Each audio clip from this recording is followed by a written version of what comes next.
మన తండ్రి అయిన దేవుని నుండి ప్రభు అయిన యేసుక్రీస్తు నుండి కృపయు సమాధానము మీకు కలుగునుగాక. ఆమేన్. ప్రభు నామమున అడ్వెంట్ మొదటి ఆదివార ఆరాధనకు చేరిన మీ అందరికీ శుభాలు, వందనాలు తెలియచేస్తూ ఉన్నాను. ఒక లిటర్జికల్ క్యాలెండర్ ముగించుకోగలిగాం. దేవుని దయ మన జీవితంలో ఎంత ఉన్నతంగా ఉందో అర్థం చేసుకోవచ్చు. మరొక లిటర్జికల్ క్యాలెండర్లోకి, జనరల్ సిరీస్ నుంచి ఏరిస్ సిరీస్లోకి మనము ప్రవేశించాం. జనరల్ సిరీస్లో మనకు పత్రిక పాఠము, సువార్త పాఠమే ఉంటాయి. కానీ ఏ సిరీస్ నుంచి డి సిరీస్ వరకు మనకు 3 పాఠాలు ఉంటాయి. ఒకటి పాత నిబంధన పాఠము, 2 పత్రిక పాఠము, 3 సువార్త పాఠము. ఈ 3 పాఠాలతో మనము ఆదివార ఆరాధనలో అధ్యయనాన్ని కలిగి ఉంటాం. ఈరోజు మనకున్నటువంటి లేఖన భాగాలు ఇర్మియా గ్రంథము 33వ అధ్యాయము 14వ వచనము మొదలు 18 వరకు, కొలస్సీలకు రాసిన పత్రిక 1వ అధ్యాయము 12వ వచనము మొదలు 23వ వచనము, సువార్త పాఠము లూకా భక్తుడు రాసినటువంటి సువార్త 1వ అధ్యాయము 1వ వచనము మొదలు 25వ వచనం వరకు గల భాగము. ఈ 3 భాగాలలో నుంచి కొన్ని సంగతులు మనము ఆలోచన చేయటానికి ప్రయత్నం చేద్దాం. నిజంగా అడ్వెంట్ మనకేమైనా ఆశను, ఆగమనం, అడ్వెంట్ అంటే ఆగమనం, క్రీస్తు ప్రభువారి యొక్క ఆగమనం. క్రీస్తు ప్రభువారి యొక్క ఆగమనం అంత ఖచ్చితమైనదా? క్రీస్తు ప్రభువారి యొక్క ఆగమనం, ఆయన రాకడ నిజంగా అంతగా ఆలోచించదగినదా? ఏ సందర్భములో ఈ ఆగమనం జరిగింది? అసలు ఈ ఆగమనానికి ఉన్న ప్రత్యేకత ఏంటి? మనము ఈ ఆగమనాన్ని ఎందుకు ధ్యానించాలి? ఈ క్రీస్తు రాకడను, క్రిస్మస్ అని క్రైస్తవులు ఎందుకు జరుపుకోవాలి? అంత గొప్ప నిరీక్షణ ఈ క్రిస్మస్లో ఏముంది?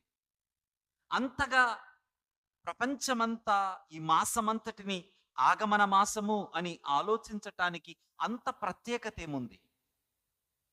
ఈరోజు మనము ధ్యానించబోతూ ఉన్న పాఠాలలో పాత నిబంధన పాఠము ఇర్మియా గ్రంథము 33వ అధ్యాయానికి మీరు వస్తే, 33వ అధ్యాయములో మొదటి వచనం మీరు చూస్తే ఇర్మియా చెరసాలలో ఉన్నట్లు అక్కడ వ్రాయబడింది.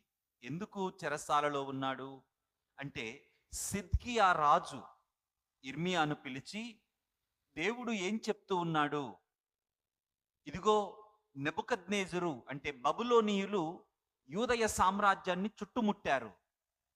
ఇప్పుడు దేవుడు ఏం చెప్తూ ఉన్నాడు అనంటే, ఓ సిద్కియా రాజా, దేవుడు నిన్ను బబులోను చేతికి అప్పగించబోతూ ఉన్నాడు. నెబుకద్నేజరు నిన్ను పట్టి తీసుకుని వెళ్ళబోతూ ఉన్నాడు. నీవు అక్కడనే చనిపోతావు అని ఖరాఖండిగా ఇర్మియా భక్తుడు సిద్కియాకు చెప్పాడు. కానీ సిద్కియా రాజు ప్రాంగణములో ఉన్న ప్రవక్తలేమో, రాజైన ఓ సిద్కియా, నీకు విజయం కలగబోతుంది. మనందరికీ తెలుసు కదా, బహుపరాగ్ బహుపరాగ్ అన్నట్లు ఆ చుట్టుపక్కల ఉన్నటువంటి వాళ్ళందరూ నీకు దేవుడు విజయం కలిగించబోతున్నాడు, నీవు గొప్పవాడివి అని మాట్లాడడం మొదలుపెట్టారు. అయితే ఇర్మియా దానికి భిన్నంగా ప్రకటిస్తూ ఉన్నాడు. కాబట్టి ఇర్మియాను చెరసాలలో వేశారు. ఏ స్థాయిలో ఇర్మియాను చెరసాలలో వేశారంటే, వారి కోపము పరాకాష్ఠకు చేరి 37వ అధ్యాయము 15, 16, 17 వచనాలలో చూస్తే, అధిపతులు ఇర్మియా మీద కోపపడి అతనిని కొట్టి బందీగృహములో వేశారు. అంతగా ఇర్మియా మీద వారికి అసహ్యం కలిగింది. ఎందుకు?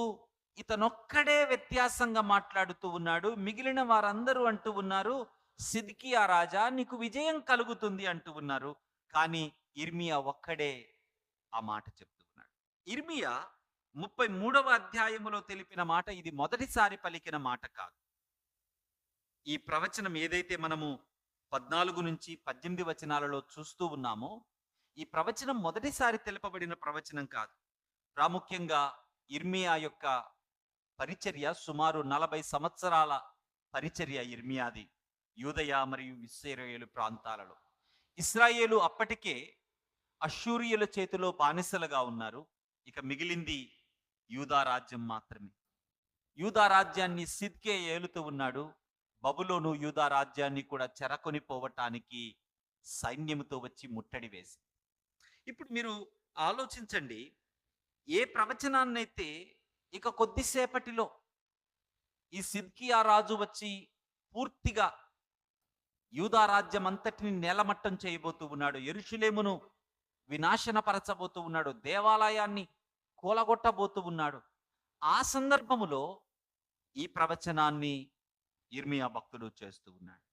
ఈ ప్రవచనము సుమారు 587 బీసీలో చేస్తే ఒక 3-4 అధ్యాయాలు, అంటే 23వ అధ్యాయం, ఇది 33, 23, ఒక 8 అధ్యాయాలు మీరు వెనకకు వెళితే 23వ అధ్యాయము 4, 5, 6 వచనాలలో ఇటువంటి ప్రవచనాన్ని మీరు చూస్తారు. అక్కడ కూడా దావీదుకు నేను చిగురు పుట్టిస్తాను, నీతి చిగురును నేను పుట్టిస్తాను, అతడు నీతి న్యాయములు కలిగి మిమ్మల్ని పరిపాలన చేస్తాడు, అతడు దేవుని నీతిని జనులకు అందిస్తాడు అని మీరు చూడగలిగితే 23వ అధ్యాయం నేను చదువుతూ ఉన్నాను, 5వ వచనం. యెహోవా ఇలాగు ఆజ్ఞ ఇచ్చుచున్నాడు, రాబోవు దినములలో నేను దావీదునకు నీతి చిగురును పుట్టించెదను, అతడు రాజై పరిపాలన చేయును,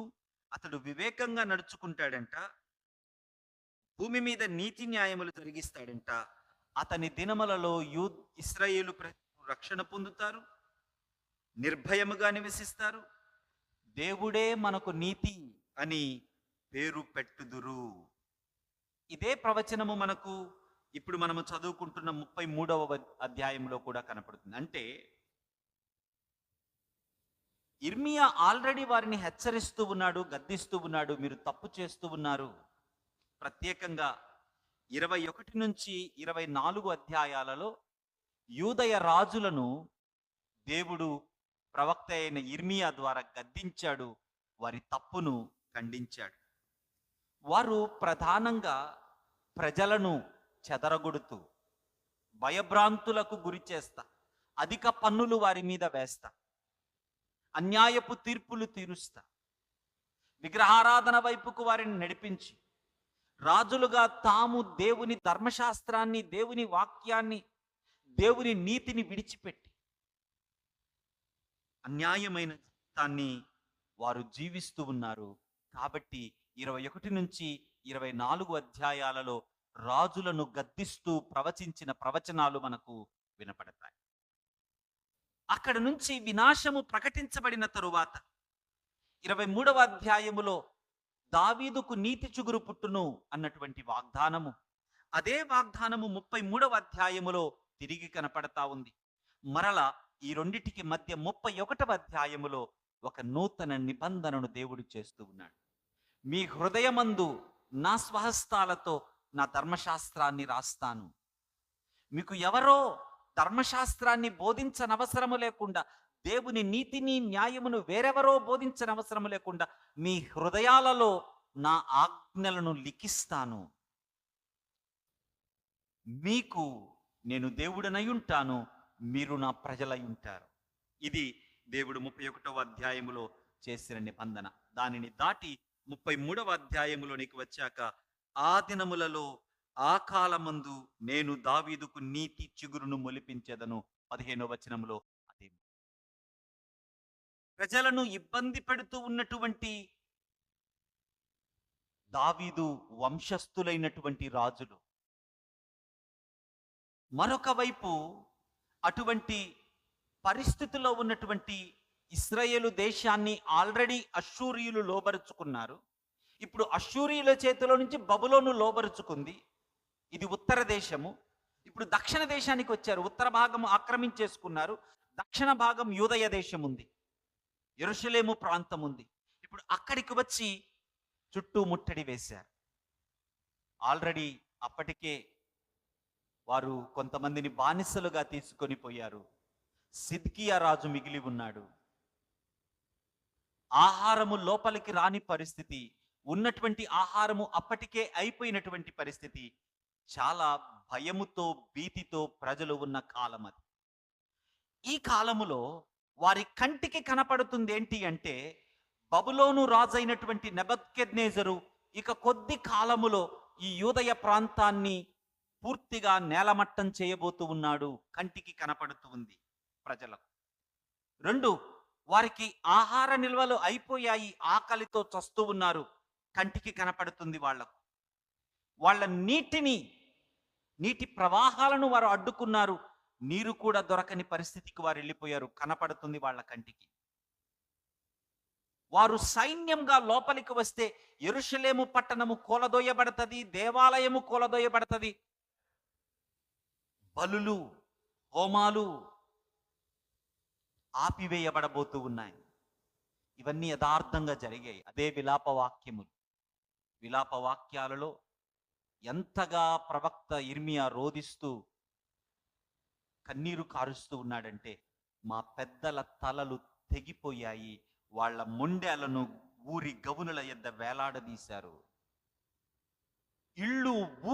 ఊర్లు తగలబెట్టేశారు, ఏడుస్తూ ఆ ఏమంటాము శిథిలాల మధ్య ఏడ్చుకుంటూ ప్రలాపిస్తూ పయనించిన వాడు విలాప ప్రవక్త ఇర్మియా. బాణాలు నా కడుపులో గుండా దూసుకుపోతూ ఉన్నాయి, నా గుండె మండుతూ ఉంది. తల్లులను చూస్తూ ఉంటే తల్లులు ఆకలికి తాళలేక తమ పిల్లలను వండుకు తింటూ ఉన్నారు. ఇంత భయంకరమైన పరిస్థితి. ఆకలితో అమ్మా ఆకలి ఆకలి ఆకలి అంటూ పిల్లలు చనిపోతూ ఉన్నారు. యుద్ధము తెచ్చే డివాస్టేటివ్ కండిషన్స్ ఇవి. యుద్ధము ఎంత భయంకరమైనదో ఈరోజు అనేక ప్రాంతాలు, ప్రస్తుతం రొమేనియా, రష్యా, రొమేనియానేనా, రొమేనియా కాదు కదా, ఏంటిది అది, ఉక్రెయిన్ అండ్ రష్యా.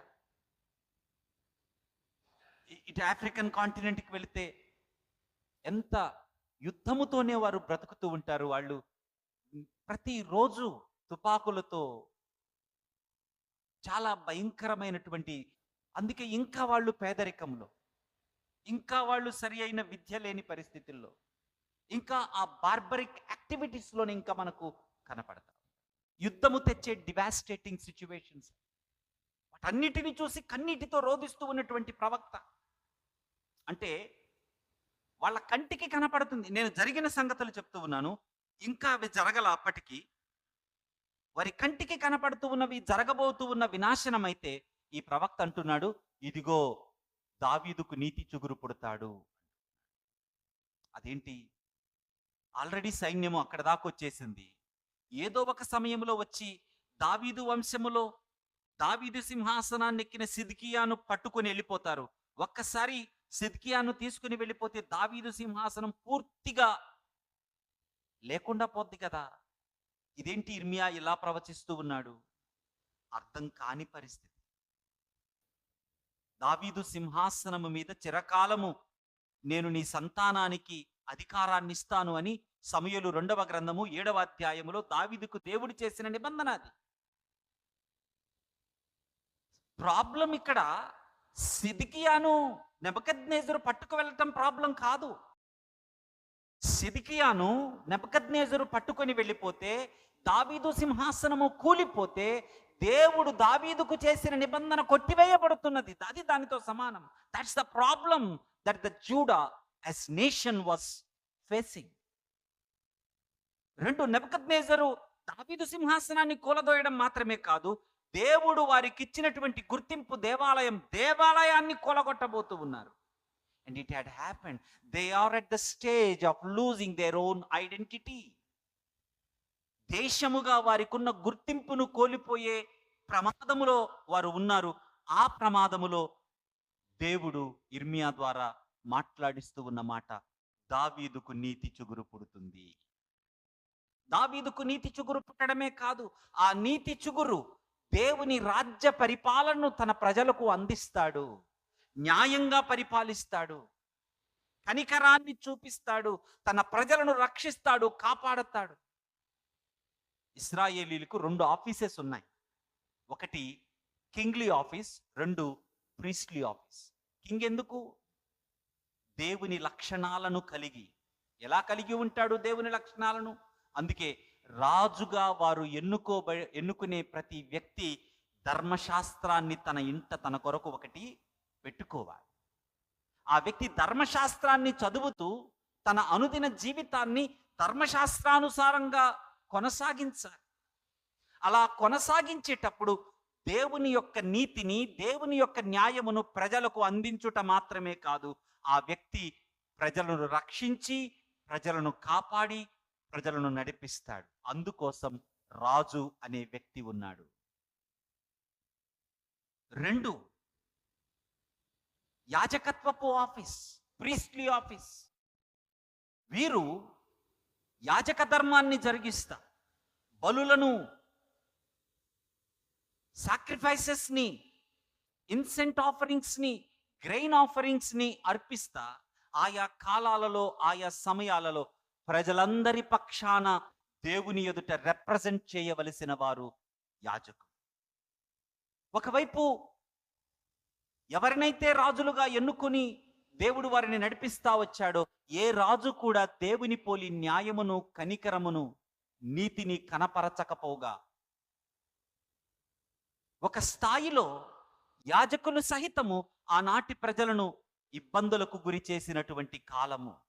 ఈవెన్ యేసుక్రీస్తు ప్రభువారి కాలములో యాజకులను దేవుడు అత్యంత భయంకరంగా గద్దించటాన్ని మనము చూస్తాం. 2 ఆఫీసెస్, ఒకటి కింగ్లీ ఆఫీస్, 2 ప్రీస్ట్లీ ఆఫీస్.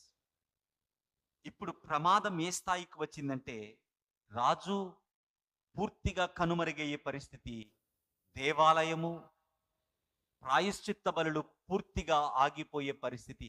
ఈ పరిస్థితుల్లో ఈ వాగ్దానము దేవుడు చేస్తున్నాడు. చదవండి మీ వాక్యములో, నేను చదువుతూ ఉన్నాను మీ కొరకు, మీరు చూడండి. 17వ వచనం ఇలా చెప్తూ ఉంది, 33వ అధ్యాయము ఇర్మియా గ్రంథము. యెహోవా ఈలాగు సెలవిచ్చుచున్నాడు, ఇశ్రాయేలు వారి సింహాసనము మీద కూర్చుండు వాడొకడు దావీదునకు ఉండక మానడు.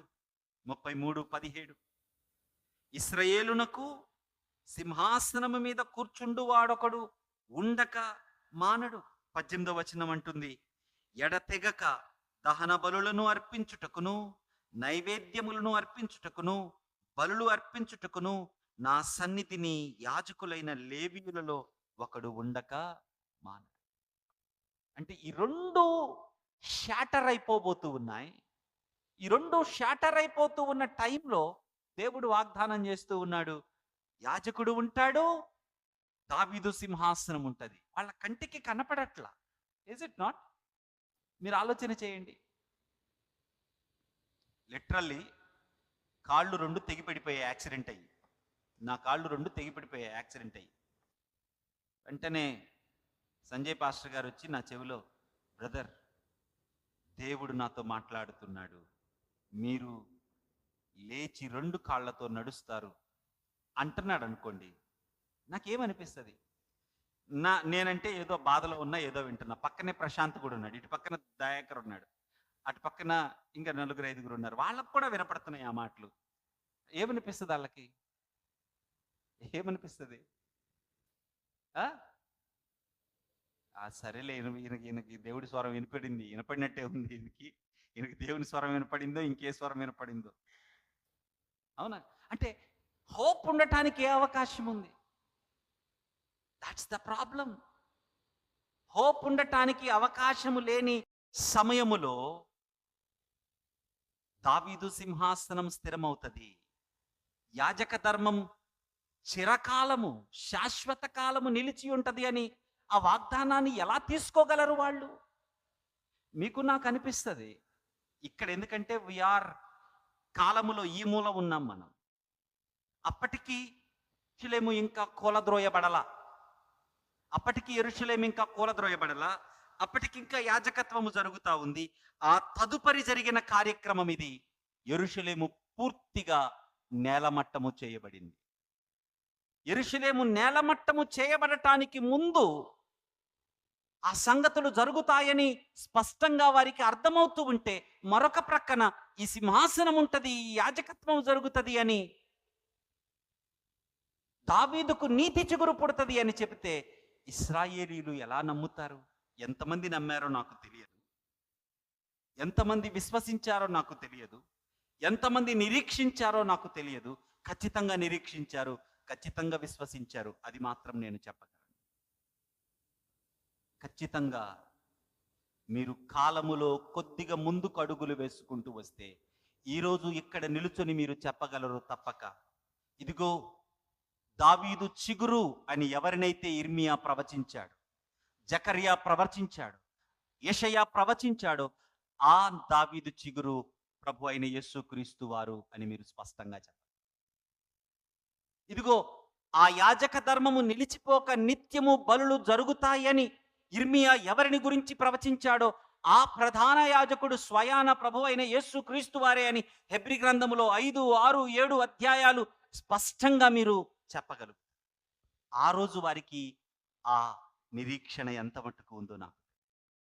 లెట్ మీ రిమైండ్ యూ, ఎక్కడైతే ఇంపాసిబిలిటీ కనపడుతూ ఉందో, ఎక్కడైతే రేపటిని గురించిన నిశ్చయత లేని పరిస్థితి కనపడుతూ ఉందో, ఎక్కడైతే పూర్తిగా ఈ ఈ ప్రభావము లేకుంటే ఈ పరిస్థితి ఇక కానరాకుండా పోతది అని అనిపిస్తూ ఉందో, ఆ స్థలములో అడ్వెంట్ పుడుతుంది. ఆ స్థలములో క్రిస్మస్ను గురించిన చిగురు వేస్తూ ఉంది. క్రిస్మస్ ఎక్కడో ఒక చోట ఊపిరి మిగిలి ఉన్న దానిలో నుంచి పుట్టుకురాలా. అందుకే యెషయి మొద్దు, ఇట్ వాస్ బ్యారన్. మొద్దు చిగురు వేయుట ఇస్ నాట్ పాసిబుల్.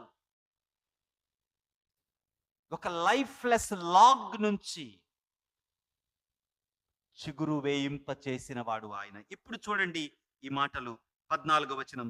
యెహోవా వాక్కు ఇదే, ఇశ్రాయేలు వంశస్థులను గూర్చియు యూదా వంశస్థులను గూర్చియు నేను చెప్పిన మాట నెరవేర్చు దినములు వచ్చుచున్నవి. అసలు ఎంత పెద్ద ప్రాబ్లంలో ప్రవక్తగా ఇర్మియా ఉన్నాడు, ఎంత పెద్ద ప్రాబ్లంలో దేవుని నామం ఉన్నది, ఎంత పెద్ద ప్రాబ్లంలో విశ్వసిస్తున్న వారు ఉన్నారు అంటే, దావీదు సింహాసనము యాజక ధర్మము నిలిచిపోవటం ఎక్కడికి కొడతది వెనకకు అంటే, అబ్రహాము వాగ్దానము నెరవేరకపోవడంతో సమానం. అబ్రహాముకు దేవుడిచ్చిన వాగ్దానము నిర్వీర్యమైపోతుంది. మోషేకు దేవుడు చేసిన నిబంధన నిర్వీర్యమైపోతుంది. 31వ అధ్యాయములో చేయబడిన నిబంధన ఉత్తుత్తి నిబంధన అవుతుంది. ఏ శాంక్టిటీ ఆ నిబంధనలకు ఉండదు. దేవుని వాగ్దానము కేవలము మాట్లాడుకునే ఒక మాటతో సమానం అవుతుంది. కానీ దేవుడు తాను చెప్పిన మాటను ఏ స్థాయిలో నెరవేరుస్తాడు అనటానికి, అటు అబ్రహాముకు చేసిన నిబంధన అయినా సరే, మోషేకు చేసిన నిబంధన అయినా సరే, దావీదుకు చేసిన నిబంధన అయినా సరే, నూతన నిబంధన అయినా సరే, ఇవన్నీ కూడా క్రీస్తులో నెరవేర్చడం. అంటే ఈ వాగ్దానపు ప్రకటన, ప్రవచనం ఏదైతే ఉందో, దావీదుకు నీతి చిగురు పుడతాడు అని ఏ మాటనైతే ఇర్మియా ప్రకటిస్తూ ఉన్నాడో, ఈ వెలుగు చీకటి క్రమ్మబోతూ ఉన్నటువంటి ఆ నిబంధనలన్నిటినీ చీల్చుకుంటూ ప్రపంచానికి దేవుడు నమ్మదగినవాడు అని చూపించాడు. Isn't it? ల్యాండ్ లేకపోతే అబ్రహాము వాగ్దానం ఏమైపోతుంది? ఈ దేశమును నీవు స్వతంత్రించుకుంటావు, లెక్కకు విస్తారమైన సంతానాన్ని నీవు కలిగి ఉంటావు. ల్యాండే లేదు, దేశమే లేదు, ఎక్కడి నుంచి వాళ్ళు స్వతంత్రించుకుంటారు? ప్రియ దేవుని సంగమా, అడ్వెంట్లో నీవు నేను ఆలోచించవలసింది, ఇంపాసిబుల్ టైమ్స్లో నిరీక్షణనిచ్చే సమర్థత కలిగిందే ఆగమన కాలం. ఎందుకు విశ్వాసివిగా ఈ ఆగమన కాలాన్ని నీవు స్వీకరించాలి? ఎందుకు విశ్వాసివిగా ఈ ఆగమన కాలము చేత నీవు ప్రేరేపించబడాలి అంటే, లైఫ్లెస్ సిచ్యువేషన్ ఉంది, కయోటిక్ సిచ్యువేషన్ ఉంది, ఎటువంటి హోప్ లేదు, కంప్లీట్లీ డిస్ట్రక్టివ్ కండిషన్ ఉంది. Yet advent makes sense my dear friend. ఆగమన కాలం అక్కడ కూడా నీకు నిరీక్షణను పుట్టించగలదు. కారణం, మాట ఇచ్చినవాడు ఆయన, నెరవేర్చువాడు ఆయన. హీ విల్ కాజ్, ఆయన పుట్టించువాడు. He will fulfil the promise, ఆయన చేసిన వాగ్దానమును నెరవేర్చువాడు. ఆ దినములలో, ఆ కాలమందు నేను దావీదునకు నీతి చిగురును మొలిపించెను, అతడు భూమి మీద నీతి న్యాయములు అనుసరించి జరిగించును. మీరు కొద్దిగా 1వ అధ్యాయము లూకాసు వార్తకు వస్తే 31వ వచనం, ఇదిగో మరియా భయపడకుము, దేవుని వలన నీవు కృప పొందితివి. ఇదిగో నీవు గర్భము ధరించి కుమారుని కని ఆయనకు యేసు అని పేరు పెట్టుదువు. ఆయన గొప్పవాడై సర్వోన్నతుని కుమారుడను బడును. ప్రభువైన దేవుడు ఆయన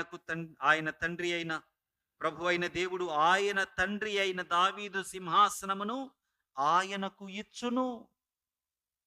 యేసు ప్రభువారి యొక్క పుట్టుక దేవుని వాగ్దాన నిబంధన కొట్టివేయబడదు. దేవుని వాగ్దాన నిబంధన తగిన కాలమందు నెరవేర్చబడతది. నీ జీవితంలో పరిస్థితులు ఎంత భిన్నంగా ఉన్నా సరే, అవన్నీ కూడా దేవుని సమర్థతకు మించినవి కావు. దేవుని నెరవేర్పుకు దూరముగా ఉన్నవి కావు. అడ్వెంట్ నీకు భయాన్ని వదిలేయటానికి ఒక గొప్ప సమయం ఇది.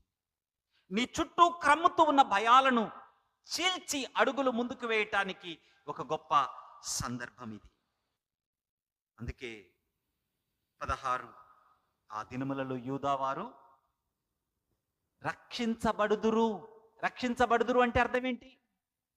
రక్షించబడుదురు అంటే రక్షించే ఆయన ఎవడో ఉన్నాడని, అంతే కదా. ఎవరి చేతనో రక్షించబడడం అంటే ఎవరో రక్షించాలి నన్ను. రక్షించబడుదురు, రక్షించబడడం మాత్రమే కాదు, యెరూషలేము నివాసులు సురక్షితముగా నివసింతురు. యెహోవాయే మనకు నీతి అని యెరూషలేమునకు పేరు పెట్టబడును. అంటే యెరూషలేము దేవుని పట్టణము, దావీదు సింహాసనము. ఆ స్థిరమైన శాశ్వత దావీదు సింహాసనం మీద నిలిచిన యేసు క్రీస్తు జరిగించు నీతి పాలన బట్టి ఆ ప్రదేశానికి యెహోవా నీతి అని పేరు పెట్టబడుతుంది. ఆ ప్రదేశములోని ప్రజలు దేవుని నీతివంతమైనటువంటి పరిపాలనలో సురక్షితంగా ఉండడమే కాదు, న్యాయమును పొందుకుంటారు. ఇది వారి జీవితంలో నెరవేర్చబడుతూ ఉన్నటువంటి వాగ్దానము. అంత మాత్రమే కాదు, 18వ వచనములో ఎడతెగక దహన బలులు అర్పించుటకు. వారు దేవాలయాన్ని పడగొట్టేశారేమో, బలిపీఠాన్ని వాళ్ళు కూలదోసేసారేమో. ఒక్కసారి ఈ మాట వినండి ప్రియులారా. I'm filled with so much of Joy to talk to you about it. Let me tell you, క్రీస్తును దాటి క్రీస్తునందలి విశ్వాసులముగా బ్రతుకుతున్నాము గనుక వెనకకు చూచి నేను మీకు చెప్పే ఒక గొప్ప సంగతి ఏంటి అంటే, ఇర్మియా ప్రవచించినప్పుడు కూలదోయబడబోతూ ఉన్నటువంటి దేవాలయాన్ని ప్రజలు చూస్తూ ఉన్నారు. ఇర్మియా కూడా చూస్తూ ఉన్నాడు. కూలదోయటానికి అర్రులు చాస్తూ ఉన్నారు. బబులోను సైనికులు వచ్చారు, కూలదోశారు. కానీ క్రీస్తును దాటి విశ్వాసిగా నిలిచిన మీతో చెప్పగలిగిన మాట ఏంటి అంటే, ఆ రోజు కూడా ఆ బలులు ఆగల. ఆ రోజు కూడా ఆ బలులు ఆగల. కారణం, సదాకాలము నిలుచు ఏకబలిని 2000 సంవత్సరాల క్రితం కాదు ప్రభువారు అర్పించింది, జగతుకు పునాది వేయక మునుపే. ఎఫెసీ పత్రిక 1వ అధ్యాయం. జగత్తుకు పునాది వేయబడక మునిపే. ప్రకటన గ్రంథం 6వ అధ్యాయములో ఇదిగో ముద్ర విప్పుతూ ఉండగా దేవుని బలిపీఠాన్ని పరలోకములో చూస్తూ ఉన్నాడు యోహాను. ఆ పక్కనే వధించబడి నిలిచి ఉన్న గొర్రెపిల్లను చూస్తూ ఉన్నాడు. వధించబడిన గొర్రెపిల్ల ఎప్పుడు వధించబడింది అంటే జగతుకు పునాది వేయబడక మునిపే. ఈ ప్రపంచము, ఈ ప్రభావాలు ఏవి ఊహించలేని సమర్థతలో దేవుని యొక్క కాంటంప్లేషన్ ఉంటుంది, దేవుని యొక్క ప్రణాళిక ఉంటుంది. అందుకే పౌలు భక్తుడు అంటాడు, ఒకవేళ దేవునిది అజ్ఞానమైనా సరే ఈ ప్రపంచ జ్ఞానమంతటి కంటే అది ఎన్నో రెట్లు జ్ఞానము కలిగినది. దేవుని ప్లాన్స్ ని డిస్ట్రాయ్ చేయగలిగిన వారు ఎవరు లేరు. నీ జీవితాలలో కూడా దేవుడు ఏ ప్లాన్స్ అయితే కలిగి ఉన్నాడో, let me assure you in this advent season, ఈ ఆగమన కాలములో నేను దేవుని పక్షాన మీతో మాట్లాడే మాట ఏంటి అంటే, మీ జీవితంలో దేవుడు కలిగి ఉన్నటువంటి ఏ ప్రణాళికను కూడా ఏ దుష్టుడు, ఏ ప్రభావము, ఏ శక్తి మళ్లించలేదు. దేవుడు దానిని మీ జీవితంలో నెరవేర్చి తీరతాడు. It's just at the distance of receiving it. It's already fulfilled in heaven. In heaven. ప్రియ దేవుని సంగమ, ఎడతెగక దహన బలులు అర్పించబడతాయి. అదే యేసుక్రీస్తు ప్రభువారి యొక్క బలియాగం. యేసుక్రీస్తు ప్రభువారి యొక్క బలియాగం. ఈరోజు ఒకంత ఆనందంగా ఉన్నా, మరలా మీరు ఈ మందిరంలో నుంచి అడుగు బయట పెట్టగానే అదే పాత జీవితం మనలను కమ్ముద్ది. అవే పాత ఆలోచనలు మనలను పట్టేసుకుంటాయి, కౌగిలించుకుంటాయి, బంధించాయి. What is the source? I just want to remind you again. The source is none other than the very God himself. అందుకే ఈరోజు మనకున్నటువంటి పత్రిక పాఠము, ఈరోజు నీకున్నటువంటి భయాలను తీర్చగలదు అని విశ్వాస్యతను నీకు ఇవ్వాలి. ఆ రోజు ఇర్మియా గ్రంథములో జరిగిన సంగతులు ఈరోజు ఇక్కడున్న నువ్వు చెప్పగలవు. ఆ రోజు ప్రజల్లో ఎంతమందో నమ్మలేకపోయి ఉండొచ్చు. ఈరోజు ఇక్కడ నిల్చొని వాళ్ళ వైపు చూసి, అరే నమ్మింటే బాగుండ్రా, నువ్వు నమ్మలేకపోయావు అని ఇక్కడ నుంచొని అంటున్నావేమో. ఇక్కడ నుంచొని వెనక కాక ముందు చూస్తూ రాబోతూ ఉన్న రెండవ రాకడ వైపు నీవు చూస్తూ ఉంటే, ఆయన తీర్పరిగా రాబోతూ ఉన్నాడు, న్యాయమూర్తిగా ఆయన రాబోతూ ఉన్నాడు అనిపిస్తూ ఉందేమో. Will I face the judgement? Will I be able to pass through this judgement? What will be my fate in eternity? పైకి నేను విశ్వాసిలాగా కనపడుతూ, బయటకి విశ్వాసిలాగా ఉంటూనే లోపల అవిశ్వాసపు జీవితాన్ని జీవిస్తూ ఉండే సంఘటనలు ఎన్నో ఉంటాయి. ఈ అడ్వెంట్ ప్రారంభించుకుంటున్న మనము ఈ మొదటి ఆదివారం ఇటువంటి మన జీవితంలో మనకు నిరీక్షణ అయింది. ఆత్మీయమైనటువంటి పోరాటం ఇదైతే, భౌతికంగా ఎన్ని సమస్యలు. ఒకవైపు పెరుగుతూ ఉన్న వయసుతో పాటు ఈ ప్రపంచం మన ముందుకు తీసుకొని వస్తూ ఉన్న సవాళ్ళ ద్వారా బ్రతుకు ఈడుస్తున్నాం, బ్రతకలేకపోతున్నాం. బ్రతుకు ఈడుస్తూ ఉన్న కాలములో బంధాలు, బంధుత్వాలు సైతం భారమైపోతూ ఉన్నటువంటి ఈ సమయములో ఆత్మీయ పోరాటం ఒకవైపు, భౌతికమైన పోరాటం ఒకవైపు. వీటికి పైన ప్రభుత్వాలు, ప్రపంచ రాజకీయాలు, న్యాచురల్ కెలామిటీస్, మనకు తెలియనివి ఎన్నో జీవితాన్ని అలా పొడిచి ఫాల్కన్ వెళ్ళిపోయినట్టు వెళ్ళిపోవడానికి ఎన్నో మన జీవితంలో రెడీగా ఉన్నాయి. What is the hope for you and me? ఇక్కడ నుంచొని వెనకకు చూసి ఇర్మియా కాలములోని ప్రజల వైపు శభాష్ నమ్మిన వాళ్ళలారా అంటున్నావేమో. ఈరోజు నీకు కూడా అటువంటి ఒక హోప్ని దేవుడిస్తూ ఉన్నాడు. కొద్దిగా మనము ఆ మాటలు చూసి మనం ముగించుకుందాం. మీరు కొలసి పత్రిక 12వ వచనానికి మీరు వస్తే, ఆ 12వ వచనములో సుమారు 9 నుంచి 12 వచనాలు కలిసిపోయి ఉన్నాయి. ఒక మాట మీకు జ్ఞాపకం చేస్తాను. ఏంటి ఆ మాట అంటే,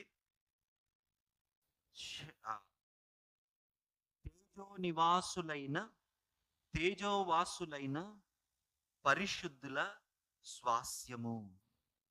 తేజోవాసులైన పరిశుద్ధుల స్వాస్యములో పాలివారమగుటకు ఏంటంటే మీరందరూ తేజోవాసుల స్వాస్యములో, అంటే పరిశుద్ధుల స్వాస్యములో మీరు పాలివారు కావాలి అని.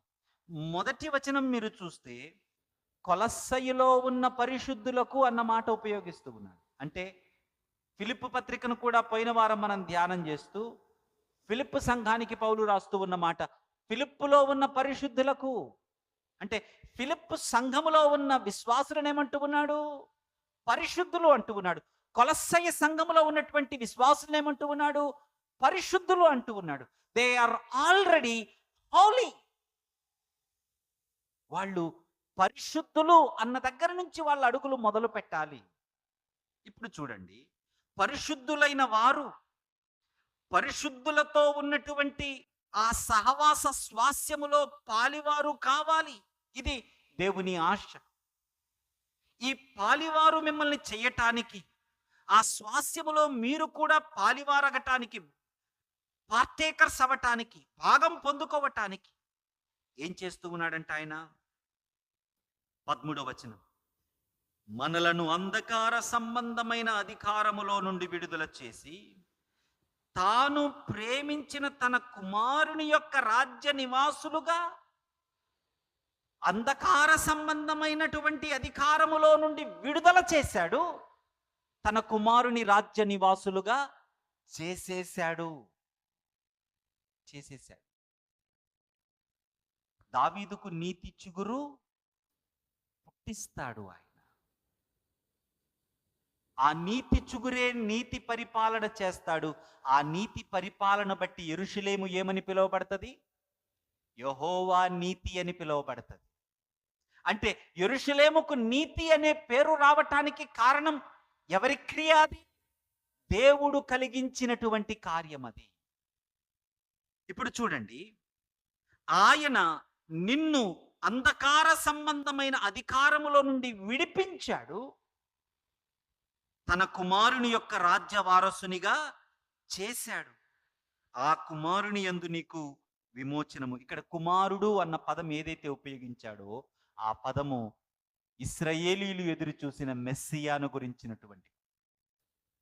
1వ అధ్యాయము 32వ వచనం లూకాసు వార్తలో ఏ దావీదు సింహాసనం మీదైతే యేసు ప్రభువారు కూర్చున్నారని ప్రకటించుకున్నామో ఆ దావీదు సింహాసనం మీద ఉన్న మెస్సియా ఈ కుమారుడు. ఈ కుమారుని యందు మనకు విమోచనము అనగా పాపక్షమాపణ కలుగుతున్నది. అంధకార సంబంధమైన అధికారము నుండి విడిపించి పాపక్షమాపణ కలుగు చేసి తన కుమారుని రాజ్యవారసులుగా చేశాడు. పరిశుద్ధులు అంటూ ఉన్నాడు. అనడం మాత్రమే కాదు, తేజోవాసుల స్వాస్యములో కేవలము పరిశుద్ధులు మాత్రమే పొందగలిగే ఆ స్వాస్యములో మీకు కూడా పాలు దయచేశాడు. మీరు తప్పక దీనిని అందుకొని తీరతారు. నేను ఎప్పుడు చెప్తూ ఉంటాను, నిలబడదాం దేవుని సన్నిధి, నిలబడదాం. నిలబడటానికి ఓపికను అడుగుదాం దేవుని సన్నిధి. దేవుని సన్నిధిని విడిచిపెట్టే ప్రయత్నం చేయొద్దు. అది ఎటువంటి పరిస్థితి అయినా సరే, మిమ్మల్ని మీరు అసహించుకునే పరిస్థితి వచ్చినా, ఏ పరిస్థితి అయినా సరే దేవుని సన్నిధిని విడిచిపెట్టనే వద్దు. ఇప్పుడు చూడండి, ఆయన ఎంతగా మనలను ఆశీర్వదించాడు అని చెప్పటానికి 15వ వచనం నుంచి 20వ వచనములో మనకు అర్థమవుతాయి.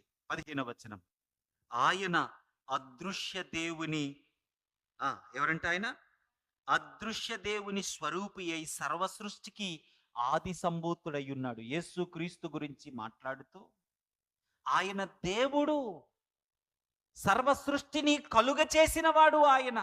16వ వచనం అంటాడు, ఏలయనగా ఆకాశమందున్నవియు, చదవండి, భూమి అందున్నవియు, అదృశ్యమైనవియు దృశ్యమైనవియు, అవి సింహాసనములైనను ప్రభుత్వములైనను ప్రధానులైనను అధికారములైనను. ఇప్పుడు చూడండి, సర్వమును అంటే ఇంక నువ్వు మైనస్ చేయటానికి ఏమీ లేదు. అందులో మైనస్ ఏంటి అంటే దేవుడు మాత్రమే. సర్వమును, ఎందుకు? ఆ సర్వాన్ని చేసింది ఆయనే కాబట్టి. ఇప్పుడు చూడండి, సర్వమును ఏంటంట? ఆయన ద్వారాను ఆయన బట్టియు సృజించబడెను. ఇంకొక మాట, ఆయన కొరకు అవి సృజించబడ్డాయి. ఆయన ద్వారా, ఆయనను బట్టి, ఆయన కొరకు అవి సృజించబడ్డాయి. సృజించిన వాడు ఆయనే. పర్పస్ ఏంటి? ఆయన కొరకు, అంతే. నేను అనుకుంటున్నాను, ఈ మాటలు వింటున్న మీరెవరు కూడా మాకు మేమున్నాము అని మీరు అనుకోవట్లేదు అని నా భావన. I believe that none of you are believing that you are your own creators. Isn't it? No కదా?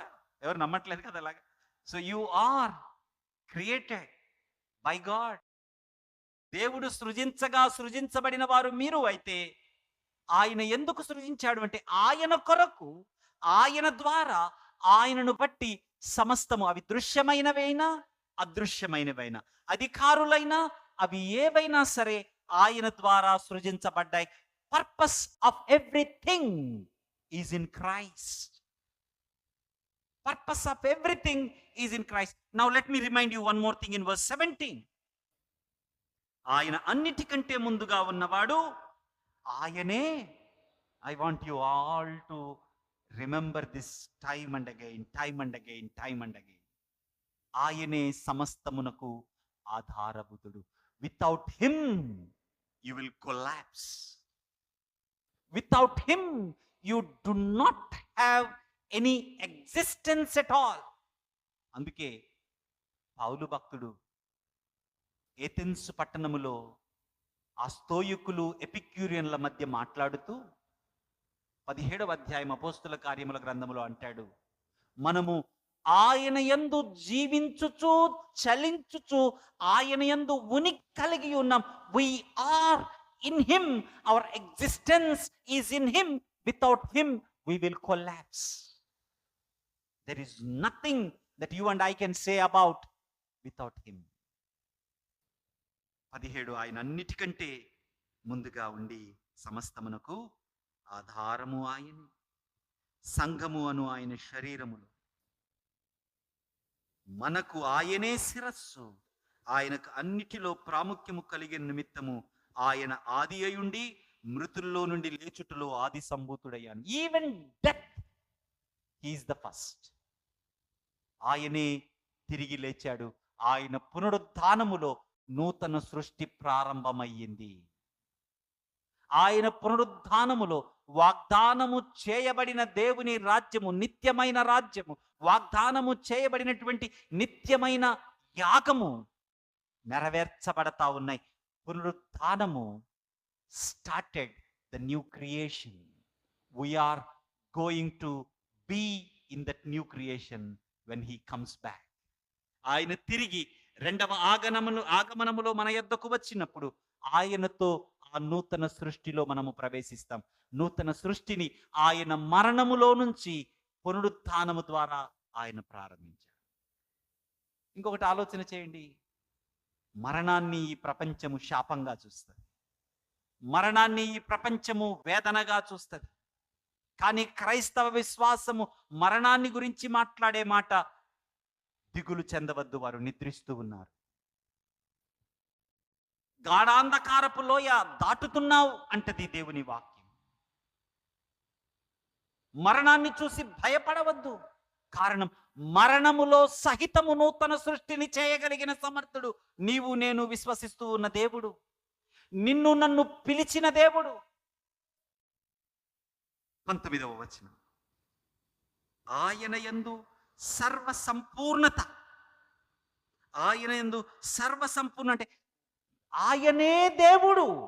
సర్వ సంపూర్ణత, దేవునిలో భాగమో, దేవునిలో సగమో, దేవుని యొక్క ప్రభావం ఆయన ఉందో. No, nothing like that. అందుకే మనము అపోస్తలుల విశ్వాస ప్రమాణం మాట్లాడినా, నైసియా విశ్వాస ప్రమాణం మాట్లాడినా, అతనాసి విశ్వాస ప్రమాణం మాట్లాడినా, ఈ ప్రమాణాలన్నిటి యొక్క ముఖ్య మూలోపదేశము, మూల ఉద్దేశం ఏంటి అంటే, దేవుడు ఒక్కడే తండ్రిగా సంపూర్ణమైన దేవుడు, కుమారుడుగా సంపూర్ణమైన దేవుడు, పరిశుద్ధాత్ముడుగా సంపూర్ణమైన దేవుడు. కాని దేవుడు ఒక్కడే. ఎగతాళి చేసేవాళ్ళు చేయనివ్వండి, మనమేమీ చేయలేము. నైసియా విశ్వాస ప్రమాణానికి 1700 సంవత్సరాలు ముగిసింది. ఆయన సంపూర్ణమైనటువంటి దేవుడు. ఇప్పుడు చూడండి, ఆయన సంపూర్ణమైన దేవుడు కాబట్టి ఆయన ద్వారా సమస్తమును, అవి భూలోకమందున్నవైనను పరలోకమందున్నవైనను, వాటన్నిటినీ ఆయన ద్వారా తనతో సమాధానపరచుకొనవలనని తండ్రి అభిష్టమాయను. ఎందుకని మనము ఆయన యందు ఆధారపడి ఉన్నామో తెలుసా? ఎందుకు మన యొక్క ఉద్దేశము ఆయనై ఉన్నాడో తెలుసా? ఆయన లేకపోతే మనము దేవుని దగ్గరకు చేరజాలము. ఆయన లేకపోతే, ఆయన దగ్గరకు రాకపోతే మనము దేవుని సమీపించజాలము. కాబట్టి 21వ వచనములో మనకు దూరస్తులము, దుష్క్రియలు చేయువారము, విరోధమైన మనస్సు గలవారమై ఉన్నప్పుడు తన సన్నిధిలో మిమ్మల్ని ఏం చేశాడంట? ఆయన పరిశుద్ధిగా, నిర్దోషిగా చేయటానికి పైన 20వ వచనంలో తన శిలువ రక్తము చేత సంధి చేశాడు. ఆయన తన శిలువ రక్తము చేత సంధి చేసి, ఒకప్పుడు విరోధమైన మనస్సుతో, దుష్క్రియలతో దేవునికి దూరస్తుడివిగా ఉన్న నీ పైన కనికరము చూపి తన రక్తము ద్వారా నిన్ను పరిశుద్ధుడివిగా, నిర్దోషిగా, నిరపరాధిగా ఆయన చేయటానికి తన మాంసయుక్త శరీరమును శిలువకు అప్పగించాడు. అందుకే అంటున్నాడు, ఆయన మాంసయుక్తమైన దేహమందు మరణము వలన ఇప్పుడు మిమ్మును సమాధానపరచెను. గ్యారంటీ ఏంటి? గ్యారంటీ నిజమైన దేవుడు తాను చేసుకున్న సృష్టి కొరకు ప్రాణం పెట్టాడు. ఇప్పుడు ఒక మాట నేను చెప్పనివ్వండి, కేవలం మిమ్మల్ని మీరు ఘనపరచుకోవద్దు. God is going to reconcile the entire cosmos. అందుకే పైన చెప్పిన వాటిలన్నిటిలో దృశ్యమైనవి, అదృశ్యమైనవి ఇవన్నీ ఆయన యందు ఉన్నాయి అని చెప్పి, ఆయన మీద ఆధారపడి ఉన్నాయి అని చెప్పి 20వ వచనములో అవి భూలోకమందున్నవైనను పరలోకమందున్నవైనను వాటన్నిటినీ ఆయన ద్వారా తనతో సమాధానపరుచుకొనవలెనని నాకు ఇష్టమైంది. అంటే దేవుడు తాను చేసుకున్న దోమను సహితము విలువలేని దానిగా చూడడు. నీకు నాకు దోమ ఎంత క్యాజువల్గా ఉంటుంది, చీమ ఎంత క్యాజువల్గా ఉంటుంది, ఒక మొక్క ఆకు ఎంత క్యాజువల్గా ఉంటుంది. దేవుని దృష్టికి ఆయన చేసుకున్న ఈ సృష్టి కాస్మోస్ అంతటిలో, అందుకే ఈ ప్రత్యేకంగా మనం ఇప్పుడు చదువుకుంటున్నటువంటి కొలస్సీ పత్రికలో ఈ భాగము కాస్మిక్ క్రైస్ట్ సాంగ్. ఈ హిమ్నే కాస్మిక్ క్రైస్ట్ హిమ్న్ అంటారు దీన్ని. అంటే సమస్తాన్ని దేవుడు క్రీస్తు ద్వారా తనతో సమాధానపరుచుకుంటూ ఉన్నాడు. సమాధానపరుస్తుంది క్రీస్తే, సమాధానపరుచుకుంటుంది క్రీస్తే, ఆ మధ్యవర్తి కూడా. ఎలా చెప్పాలో నాకు అర్థం కాదండి. ఈ ప్రేమ ఏంటి? అరే, సృష్టించబడ్డ మనమే ఒక దోమను చూసి, ఈగను చూసి, దుమ్మును చూసి ఎట్లా పడితే అలా బిహేవ్ చేస్తాము. సృష్టించబడిన మన తోటి మనిషిని తోలనాడతాము. ఏమాత్రము మనుషులకు గౌరవం ఇవ్వము. రంగును బట్టి, రూపును బట్టి, కులాన్ని బట్టి, ప్రాంతాన్ని బట్టి, ఆకారాన్ని బట్టి రకరకాలుగా మనుషులను మనము హేయపరుస్తూ, హీనపరుస్తూ ఉంటాము. సమస్తాన్ని క్రీస్తుతో దేవుడు తనకు సమాధానపరుచుకునే ఆ ఆలోచన ఏంటి అసలు ఆయనది? How great is the thought of God. అసలు ఎంత నోబుల్ థాట్ అండి అది. ఈ ప్రపంచంలో ఇంకెవడైనా ఇటువంటి ఆలోచన చేయగలడా? చాలా మంది చాలా రకాలుగా మాట్లాడతాడు. I don't want to answer all those things, but one thing I wanted to remind you, there is no such higher thing than the statement that we read in the book of Colossians. సమస్తాన్ని దేవుడు తనతో సమాధానపరుచుకోవటానికి స్వయాన దేవుడే దిగివచ్చి శిలువపై రక్తము కార్చి ఆయన తన రక్తమాంసములను అప్పగించుట ద్వారా ఆ కార్యము చేసెను. కాబట్టి పౌలు అంటూ ఉన్నాడు కొలస్సీ సంఘాన్ని, పరిశుద్ధమైన కొలస్సీ సంఘం, పరిశుద్ధమైన కొలసి సంఘం, పరిశుద్ధులు మీరు. ఇంకను పరిశుద్ధులుగా నిర్దోషులుగా ఎదగటానికి, తేజోవాసుల స్వాస్యములో పరిశుద్ధులతో కూడా పాలిభాగస్తులవ్వటానికి స్వయాన దేవుడు మీ జీవితంలో జరిగించిన కార్యమును విన్నారు కదా, ఈ సువార్తను స్వీకరించారు కదా, విశ్వసించారు కదా, దీని యందు నిలిచి ఉండండి. Stand firm in your faith. మీకే నిరీక్షణ అయితే సువార్తను విన్నప్పుడు కలిగిందో ఆ నిరీక్షణను గట్టిగా పట్టుకోండి. చూడండి 23వ వచనం, పునాది మీద కట్టబడిన వారై స్థిరముగా ఉండి మీరు విన్నట్టియు ఆకాశము క్రింద ఉన్న సమస్త సృష్టికి ప్రకటింపబడినట్టు ఈ సువార్త నాకు మాత్రమే కాదు, సమస్త సృష్టికి. మీరు విన్నట్టు ఈ సమస్త సృష్టికి ప్రకటింపబడినట్టు ఈ సువార్త వలన కలుగు నిరీక్షణ నుండి తొలగిపోవద్దు. రోమపత్రిక 8వ అధ్యాయం నేను చాలా ఇష్టంగా జ్ఞాపకం చేస్తున్నాను. మరలా సృష్టి దేవుని కుమారుల ప్రత్యక్షత కొరకు ప్రసవ వేదన పడుతూ ఉంది. సృష్టికి తెలుసు మీరందరూ, మనమందరము కూడా క్రీస్తు పోలికలో పరిశుద్ధులముగా, నిర్దోషులముగా, దేవుని పిల్లలముగా, పరిపూర్ణతలో నిలుస్తామని సృష్టికి తెలుసు. కాబట్టి వగరుస్తూ, వేదనతో, పురిటి నొప్పులతో, ప్రసవ వేదనతో ఎదురు చూస్తుంది. ఎప్పుడు వీళ్ళు దేవుని కుమారులుగా నిలబడతారా అని ఎదురు చూడటమే కాదు, ప్రసవ వేదనతో మన కొరకు ప్రార్థిస్తూ ఉంది. కారణం ఏంటి? రోమాపత్రిక 8వ అధ్యాయం మీరు చదివితే రాయబడిన సంగతి జ్ఞాపకం చేస్తున్నాను. సృష్టి కూడా తాను వ్యర్థపరచబడతా ఉంది, ఎక్స్ప్లాయిట్ చేయబడతా ఉంది. దురాశపరులైనటువంటి మనుషుల ద్వారా, పాపము యొక్క అధికారపు ప్రభావము ద్వారా ఈ సృష్టి వినాశనపరచబడతా ఉంది. ఎప్పుడైతే దేవుని కుమారులు ప్రత్యక్షమవుతారో సృష్టి కూడా నూతన పరచబడుతుంది. ఆ నూతన పరచబడే సృష్టి ఎలా ఉంటది అంటే, ఈరోజు బంగారం మెడలలో ఉంది, ఆ రోజు బంగారం కాళ్ళ క్రింద ఉంటది.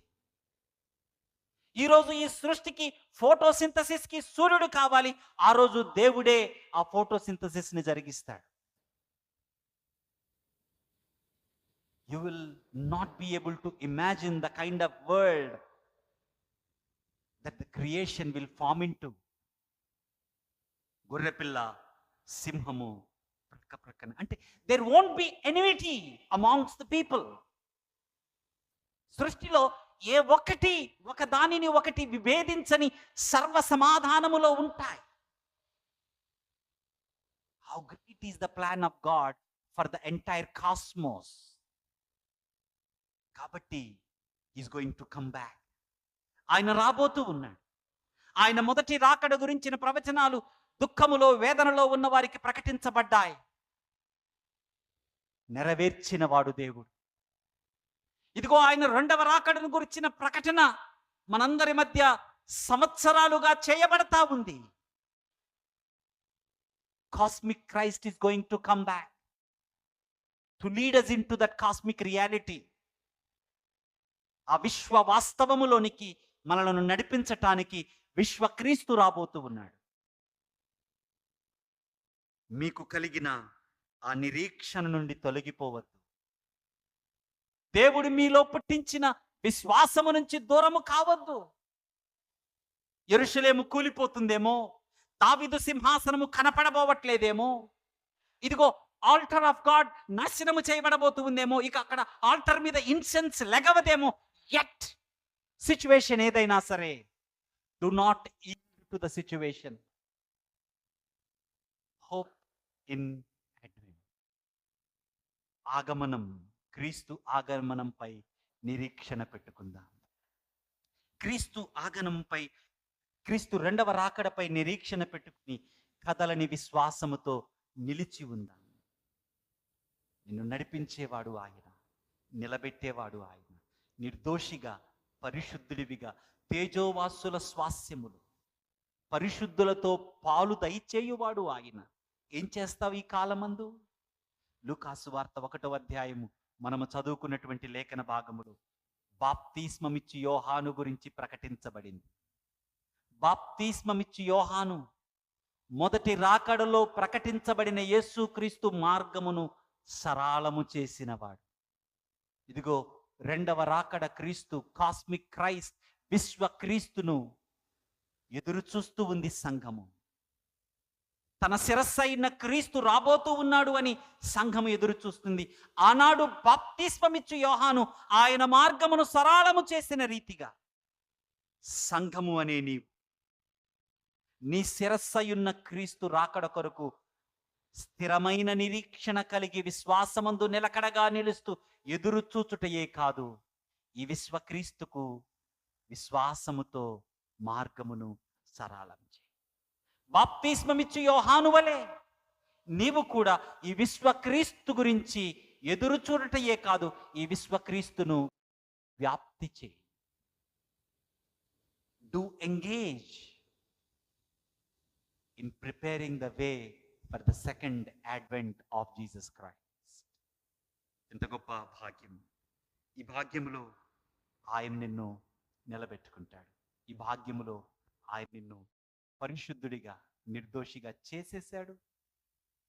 తేజోవాసుల స్వాస్యములో పరిశుద్ధులతో పాలు నీకిస్తూ ఉన్నాడు. You are awaiting sieve it. దీన్ని నీ యొద్ద నుంచి తొలగించగలిగిన వారు ఎవరు? Remember, remind yourself, it is caused by the Lord himself. నువ్వేం చేయాలి? Come and stand in the presence of the Lord. దేవుడి సన్నిధిని విడిచిపెట్టవద్దు, దేవుని వాక్యాన్ని వదిలిపెట్టవద్దు, దేవుని పాదాలు పట్టుకుందాం. రండి సంఘముగా కలిసి ఆయన పాదాలు, రండి సంఘముగా కలిసి మన శిరస్సయున్న క్రీస్తు నుంచి ప్రోత్సాహాన్ని, జీవాన్ని, నూతనత్వాన్ని పొందుకుంటూ మన విశ్వక్రీస్తు కోసం ధైర్యంగా ఎదురు చూద్దాం. అట్టి కృపను త్రియేక దేవుడు మీకు అనుగ్రహించును గాక. ఆమేన్. సమస్త జ్ఞానముకు మించిన దేవుని సమాధానము యేసుక్రీస్తు వలన మీ హృదయములకును తలంపు